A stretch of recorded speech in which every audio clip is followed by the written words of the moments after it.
신실한 믿음과 공손함. 하나님의 말씀은 히브리서 12장 14절입니다. 모든 사람과 더불어 화평함과 거룩함을 따르라. 이것이 없이는 아무도 주를 보지 못하리라. 이 시간에는 신실한 믿음과 공손함이라는 제목으로 말씀을 묵상하겠습니다. 사람이 살다 보면 자신의 의지와 상관없이 다른 문화를 가지고 다른 종교를 믿는 사람들과 접촉하지 않을 수 없습니다. 성도들은 누구나 이들과 공존하면서 살아가야 합니다. 직장 생활이나 사업을 하는 그리스도인이 자신은 오로지 그리스도인과만 생활을 하겠다고 고집한다면 그 사람은 빨리 천국에 가야 합니다. 이처럼 다른 문화와 다른 종교를 믿는 이들과 공존해야 하는 우리가 그리스도인으로서 올바른 믿음을 지키고 이들과 더불어 어떻게 살아야 할까요? 그리스도인은 하나님 나라의 시민인 동시에 이 사회의 구성원으로서 비기독교적인 사조와 삶의 패턴이 주도하는 사회에서 어떻게 살아가야 하느냐는 것입니다.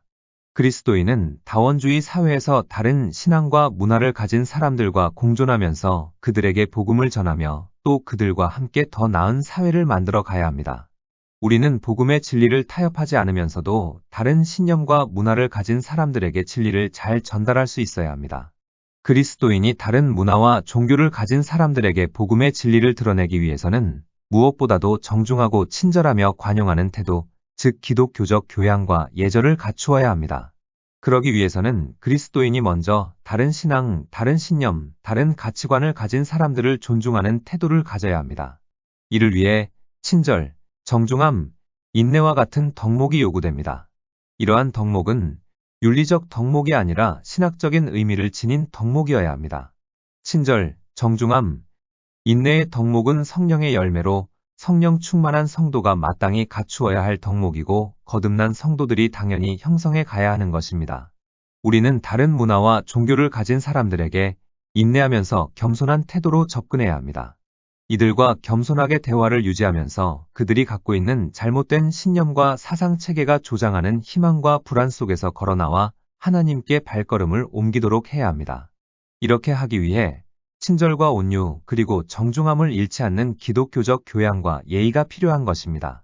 좁은 길에서 운전을 하다가 서로가 양보를 하지 않음으로 인해 경적을 울리면서 고성이 오고 가는 경우들이 있습니다. 이럴 때 당사자들은 물론이고 이를 지켜보는 사람들마저 마음이 씁쓸해지고 뭔가 소중한 것을 잃어버린 듯한 감정을 지울 수 없습니다. 그것은 배려와 공손함과 예의의 상실입니다. 갈수록 일상적인 예의는 점점 사라지고 있으며 도전을 받으면 사람들은 뒤로 물러서기를 거부합니다. 다른 사람에게 작은 공간을 내어주는 것조차 싫어하고 분개하는 것입니다. 그러다 보니 그리스도인조차 문제를 해결하기보다는 오히려 문제를 일으키는데 기여하는 것처럼 보이기도 합니다. 유명한 목회자가 자신을 추종하는 사람들에게 어떠한 세력에 대항해 싸울 때라고 하면 텔레비전은 피켓을 든 그리스도인들이 화가 나서 상대편 사람들에게 주먹을 휘두르는 모습을 보여줍니다. 그러기 때문에 예외적인 경우를 제외하고는 교회적인 문제는 교회 안에서 해결해야지 밖에서 공론화하는 것은 바람직하지 않습니다. 예를 들어 어떤 성경적인 부분에 대해서 서로의 의견이 엇갈린다면 되도록 기독교 공동체 안에서 해결을 해야지 교회 밖으로 나가서 세상 사람들에게 이 문제를 공론화하면 아무것도 모르는 세상 사람들은 교회를 통틀어서 비난하게 되어 본인들이 의도했든 하지 않았든 하나님의 이름이 더럽혀지게 됩니다. 예수를 믿지 않는 사람들에게 어느 목사가 신학적으로 빗나간다고 비난한들 그것은 부메랑이 되어 교회와 하나님만 욕되게 합니다. 이것이 사단의 전략입니다. 그러기 때문에 우리는 자신의 열정이 너무 앞서가지 않도록 조심하면서 지혜롭게 처신해야 합니다. 우리는 친절과 온유함의 표준에 부합하는 온유한 성도가 되어야 합니다. 친절과 온유는 갈라디아서 5장에 기록된 성령의 열매이기 때문입니다. 그렇다고 해서 예의 바른 태도가 삶의 전부는 아닙니다. 우리가 좀 더 예의 바른 사람이 된다고 해서 모든 문제가 해결되는 것은 아니기 때문입니다.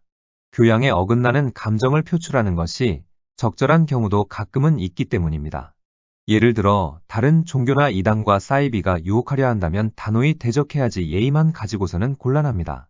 또 자신이 가진 믿음이나 신념을 무시해야만 좀 더 예의 바른 사람이 되는 것도 아닙니다. 그리스도인에게 예의는 진리에 대한 소신을 품은 예의입니다. 우리가 한 가지 분명히 알아야 할 것은 그리스도인이라고 해서 이래도 흥 저래도 흥 하는 것은 아닙니다. 자녀가 잘못해서 부모가 야단을 치면 자녀는 교회 다니는 사람이 왜 그러느냐고 합니다. 부모가 자녀를 야단칠 때는 교회 직분자로서 야단을 치는 것이 아니라 부모의 권위를 가지고 하는 것입니다. 직장에서 누군가가 잘못을 해서 야단을 치면 교회에 다니는 사람이 왜 그러느냐고 합니다. 그러나 직장에서는 상사의 권위를 가지고 잘못된 것을 바로 잡는 것입니다. 사업하는 사람이 사업장에서 사장의 권위로 일을 하는 것이지 교회 직분자로서 일을 처리하는 것은 아닙니다. 그리스도인이 반사회적이고 비윤리적이고 비성경적인 삶을 살면서 부모의 권위, 직장 상사의 권위, 사장의 권위를 내세운다면 이것은 분명히 잘못된 것으로 회개해야 합니다. 그러나 그렇지 않다면 교회에 다니는 사람이 왜 그러느냐는 말에 위축되지 말고 부모의 권위, 직장 상사의 권위, 사장의 권위로 당당히 권한을 행사해야 합니다. 오늘날의 문제 중 하나는 예의 바른 사람은 강한 믿음이 없고 강한 믿음을 가진 사람은 예의가 없다는 것입니다. 그래서 우리는 교양 있는 태도에 자신의 믿음을 결합하는 길을 모색할 필요가 있습니다. 서로를 존중하는 예의 바른 태도는 공적인 예의입니다. 이것은 자신과 다른 사람을 대할 때 이해심을 가지고 중용, 고상한 태도, 예절을 베푸는 것입니다. 하지만 서로를 존중하는 예의 바른 태도는 외적인 측면만 있는 것이 아니라 내적인 측면도 있습니다. 부부가 갈등 관계에 있을 때는 예의만 잃지 않아도 다행인 경우가 있습니다. 이러한 경우에는 적대적인 감정과 공손한 말, 그리고 마지못해 하는 상호 적응으로 적당히 포장하는 것입니다. 그래서 서로가 위선처럼 느껴지는 것이 사실입니다. 부부관계에서만 그러는 것은 아닙니다. 많은 이들이 예의를 외적인 모습에 불과한 것으로 생각하기 때문입니다. 이러한 예의에 대한 냉소적인 이해는 진정한 예의가 사라져가는 현상을 보여주는 것입니다. 예의는 풍성한 의미를 가지고 있습니다. 예의 바른 태도는 사회 전체를 진심으로 배려하는 자세이며 마음으로부터 다른 사람을 존중하는 것입니다. 이것은 중요한 일과 관련하여 자신과 의견을 달리하는 사람들의 안녕까지 기꺼이 책임지려는 자세입니다. 주는 나의 피난처라는 책에서 코리 텐 붐은 자신과 부친이 나치를 피해 숨겨주었던 유대인 어머니와 아이를 더 안전한 장소로 옮겨야 했던 당시 상황을 기록하고 있습니다. 그 지역의 목사가 코리 텐 붐의 가게로 들어오자 코리 텐 붐은 자신의 집에 있는 유대인들을 목사님 집으로 데려가 줄 수 있느냐고 물었습니다. 그 목사는 안 된다는 한마디의 말로 거절했습니다. 그러자 코리 텐 붐은 얼른 유대인 아이를 안고 데려와 다시 한번 부탁을 했습니다. 그래도 그 목사는 흔들리지 않고 절대로 안 됩니다. 저 유대인 아이 때문에 우리가 목숨을 잃을 수도 있습니다라고 했습니다. 그러자 코리 텐 붐의 아버지가 아이를 안고 그 목사를 보며 이렇게 말했습니다. 당신은 이 아이 때문에 우리가 목숨을 잃을 수도 있다고 생각하지만 나는 그것이 우리 가족이 얻을 수 있는 최고의 영광이라고 생각합니다. 이것이 바로 다른 문화와 종교를 가지고 있으면서도 서로를 존중하는 예의 바른 교양입니다. 그저 외적인 공손함만 있었더라면 코리 텐 붐 가족이 억압받은 유대인들을 위해 생명의 위험을 감수하지 않았을 것입니다. 코리 텐 붐은 유대인들과 다른 문화적, 종교적 정서를 갖고 있었지만 하나님이 이웃으로 주신 유대인들에게 깊고도 고귀한 내적 헌신을 품고 있었던 것입니다. 우리도 다른 문화와 종교를 가진 사람들이 이웃으로 있다면 하나님께서 맺어준 인연으로 알고 그들을 친절히 대하며 그리스도께 인도할 수 있어야 합니다. 우리는 자신의 목숨이 달린 위험한 상황에서 문화적, 종교적으로 다른 사람을 위해 자신을 희생할 수 있을지 생각해 봐야 합니다. 사랑이 없이는 할 수 없는 것입니다. 예의 바른 태도는 하나님이 본래 의도하신 삶에 근접하는 길입니다. 좋은 성도가 되려면 편하고 친숙한 연줄에만 기초한 인간관계를 넘어서는 법을 배워야 합니다. 예의 바르게 사람들을 대하는 법을 배워야 하는데 그들과 안면이 있어서가 아니라 그들도 우리와 똑같은 인간이기 때문입니다. 도토리는 가지가 자라고 잎이 피기까지는 타고난 잠재력이 실현되지 않습니다. 사람도 공적인 영역에서 처신하는 법을 배우기까지는 그 잠재력을 완전히 발휘할 수 없습니다. 코리 텐 붐 가족이 위험을 감수하고 유대인 이웃을 친절하고 용감하게 대했다는 것은 그들은 인간이 된다는 것이 무엇을 의미하는지 알았던 것입니다. 우리는 친절하고 온유한 정신을 견지하는 동시에 믿음을 지킬 수 있어야 합니다. 믿음을 지키면서 예의 바른 태도를 취하는 것은 자신의 감정을 다스리는 노력을 해야 얻을 수 있습니다. 성경도 믿음을 동반한 예의를 견지하는 것이 어렵다고 기록하고 있습니다. 본문을 보면 모든 사람과 더불어 화평함을 따르라고 말하는 동시에 거룩함이 없이는 아무도 주를 보지 못하리라고 했습니다. 우리가 이 세상을 살아가면서 화평함은 붙잡기 어려운 목표라고 할 수 있습니다. 왜냐하면 유일신인 하나님을 섬기는 우리와는 너무나 다른 사람들이 많기 때문입니다. 그럼에도 우리는 온유함과 존경의 태도로 사람들을 대하려고 노력해야 합니다. 확고한 믿음과 교양을 두루 갖추기 위해서는 두 가지 방법이 있습니다. 첫째는 교양 있는 사람이 확고한 믿음을 갖는 것입니다. 둘째는 강한 믿음을 가진 사람이 교양을 갖추는 것입니다. 이럴 때에 보다 성숙한 그리스도인이 될 수 있습니다. 다 그러는 것은 아니지만 그리스도인 하면 세상 사람들이 떠올리는 것은 막무가내는 사람입니다. 교회에서 방과 후 돌봄, 공부방, 사회복지 등 정부와 연계해서 하는 많은 사업들이 있는데 더 이상 교회에서는 이러한 일들을 하지 못하도록 법제화한다는 말이 있었습니다. 왜냐하면 정부의 돈을 사용했으면 모든 것에 증빙서류가 잘 갖추어져야 하는데 증빙서류는 없고 목회자들은 무조건 큰 소리만 친다는 것입니다. 전도도 그 지역 사회의 상황에 맞도록 겸손함으로 해야 하는데 막무가내로 하니 오히려 전도는 고사하고 반발이 일어나서 복음이 막히는 경우도 있습니다. 어느 목사님이 교회 차를 운전하면서 가는데 경찰관이 음주 단속을 했습니다. 목사님은 교회 차고 목사인데 사람을 뭘로 보고 음주 측정을 하느냐고 따지면서 경찰 업무와 연계된 사람에게 전화해서 자신이 목사라는 것을 현장에 있는 경찰관에게 말해주도록 하고 많은 시간을 소모했다고 합니다. 그 경찰관이 목사를 어떻게 바라볼지 생각해 봐야 합니다. 아마도 목사라고 하면 속으로 욕부터 할 것입니다. 목사든 장관이든 음주 단속을 하는 곳을 지나는 사람은 빈부귀천을 떠나 당연히 협조해야 정상입니다. 쓸데없는 자존심이 복음을 막을 수 있고 하나님의 이름을 욕되게 할 수 있다는 것을 기억해야 합니다. 그리스도인이 세상 사람의 본이 되어야 하는데 오히려 세상 사람들이 그리스도인에게 교양 있는 태도를 배우라고 주문하고 있는 것이 현실입니다. 우리는 세상 상식도 통하지 않는 그리스도인이 되어서는 안 됩니다. 지금 자신이 어떠한 모습으로 주변 사람들과 관계를 형성해 가고 있는지 한 번쯤은 깊이 생각하며 돌이켜 봐야 합니다. 그렇다고 해서 자신의 주변에서 일어나는 일들을 무비판적으로 수용하라는 것은 아닙니다.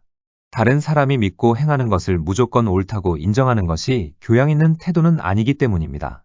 다른 문화와 종교를 가진 이들이 자신의 신념을 표현할 권리가 있다고 주장하는 것과 그들이 그렇게 하는 것이 옳다고 주장하는 것은 다른 것입니다. 무조건 대우받아야 마땅하다고 말하는 것은 기독교 신앙과 양립할 수 없습니다. 왜냐하면 하나님은 한 분이시고 오직 예수를 통해서만 구원받을 수 있기 때문입니다. 기독교적 교양은 무엇이 선하고 옳은지 판단하기를 거부하는 것이 아닙니다. 다시 말해 다른 사람의 종교, 신념, 가치관에 대해 판단하는 것은 바람직한 것입니다. 오히려 성경은 진리와 가치의 문제에 대해 판단력을 사용하라고 권고하고 있습니다.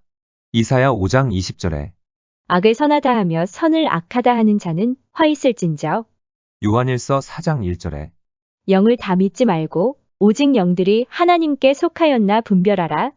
그러므로 우리가 특정한 태도와 행위를 판단하고 분별하는 것이 잘못된 것은 아닙니다.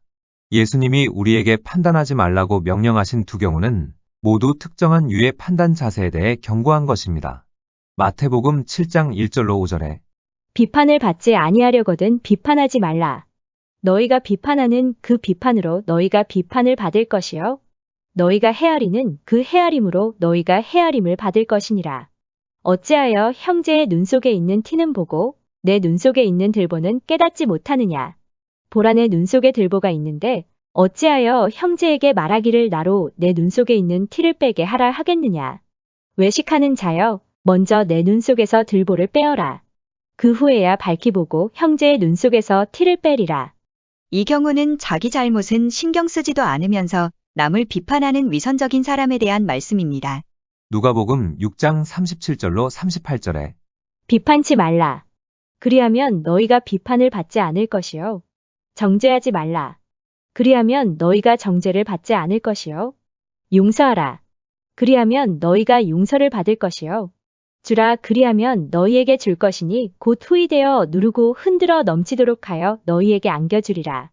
너희의 헤아리는 그 헤아림으로 너희도 헤아림을 도로 받을 것이니라. 이 경우는 남을 정죄하고 용서하지 않는 자세로 비판하는 사람을 언급한 것입니다. 예수님이 우리에게 판단하지 말라고 명령하신 두 경우는 자기 잘못은 신경 쓰지도 않으면서 남을 비판하는 위선적인 사람과 남을 정죄하고 용서하지 않는 자세로 비판하는 사람을 언급한 것입니다. 따라서 우리 역시 예수님이 창녀, 세리와 같이 당시에 아주 천대받던 부류를 있는 그대로 받아주신 그 정신에 주의를 기울일 필요가 있습니다. 오늘날 흔히 말하는 용납과 인정은 사실 예수님의 유형과는 다른 것입니다. 예수님의 본보기나 가르침을 보면 사람들의 삶을 변화시키려고 노력하지 말라고 말씀하시는 내용은 찾아볼 수 없습니다. 이해하기 쉽게 말씀드리면 비그리스도인을 인정하고 용납할 수는 있지만 그들이 믿는 것을 받아들여야 하는 것은 아니라는 것입니다. 오히려 이들도 진리이신 예수를 믿도록 해야 합니다. 예수님이 창녀와 세리들을 용납하셨을 때 예수님이 이들의 잘못된 성적 행위나 경제적 행위를 묵과하신 것은 아닙니다. 예수님은 이들의 불미스러운 행위에도 불구하고 이들을 사랑하셨습니다. 하나님의 신실하고 창조적인 자녀로서 살 수 있는 잠재력이 그들에게 있다고 인정하셨던 것입니다. 이것이 바로 우리가 비그리스도인들에게 보여야 할 용납의 자세입니다. 다른 문화와 종교를 가진 사람들을 인간으로서 받아들이고 이들도 변화되어 하나님의 신실한 백성이 될 수 있음을 받아들이는 것이지 그들이 가지고 있는 잘못된 믿음과 신념까지 포용하는 것이 기독교적 교양은 아니라는 것입니다. 예수를 믿지 않는 사람들도 예의 바르게 대하라는 거지 그들을 좋아하라는 것은 아닙니다. 우리가 인생을 살다 보면 그리스도인이든 비그리스도인이든 도저히 본능적으로 좋아할 수 없는 사람이 있기 마련입니다. 이들에 대해 좋아할 만한 감정을 만들어내지 못하더라도 우리가 온유와 존중의 자세로 대할 수는 있습니다. 다음은 간증입니다. 나는 한 판사와 기독교 신앙의 법조인인 자신의 삶에 어떤 영향을 주고 있는지 이야기를 나누었다. 이 판사의 하루하루는 일상적인 사건과 그리 일상적이지 않은 도심의 범죄 사건으로 가득 차 있어서 복음과 재판의 판결은 그다지 연관성이 없는 것 같다고 했다. 그러고 나서 그는 자기가 겪은 최근의 경험을 이야기해 주었다. 어느 주일 설교에서 목사님이 예수님의 눈으로 사물을 보는 것이 중요하다는 이야기를 하면서 이번 주간에 자기가 처한 상황을 예수님이라면 어떻게 보실지 한번 멈추고 자문해 보라고 권했다. 며칠 후 빈민가 출신의 한 젊은이가 재판석 앞에 등장했다. 그는 이미 과거에 여러 번 재판석에 나타난 적이 있었다. 이 판사가 가혹한 선고를 내리려는 순간 문득 목사님이 자기가 처한 상황을 예수님이라면 어떻게 보실지 한번 멈추고 자문해 보라는 말이 생각이 났다. 그래서 예수님이 내 자리에 앉아 계시면 무엇라고 하실까 자문해 보았다. 그러자 예수님은 뒷골목 문화에 익숙한 한 젊은이가 상당한 지적 능력과 기술을 이용하여 자기에게 불리한 사회 제도로부터 최대한의 이익을 얻어내려는 것을 보실 것이라고 생각했다. 그래서 이 판사는 젊은이를 보며 그를 무척 명석하고 재능 있는 사람으로 생각한다고 말했다.